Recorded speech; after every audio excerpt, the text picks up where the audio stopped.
ભણેલા ગણેલા ના છે જાજા ભાગે.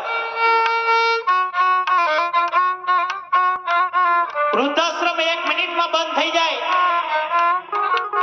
પણ ક્યારે દરેક સમાજની અંદર એક નવો કાયદો આવી જાય ને કે જે ઘરની અંદર જેના મા બાપ દુખી હોય, જે ઘરની અંદર મા બાપની સેવા ન થતી હોય અને જે ઘરની અંદર મા બાપ વૃદ્ધાશ્રમમાં ગયા હોય ને એની દીકરી લેવી નહીં ને એને દેવી નહીં હો. કારણ કે તમે જો એની દીકરી લેવો ને એટલે ક્યારેક તમારે પણ વૃદ્ધાશ્રમમાં જવાનો વારો આવશે આવશે ને આવશે.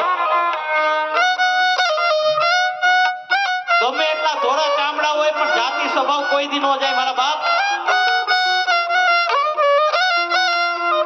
કારણ કે મા બાપે પેટા પાટા બાંધીને દીકરાને ભણાવ્યો હોય ને ઈનો ઈ દીકરો એમ કે તમને નો ખબર પડે હો.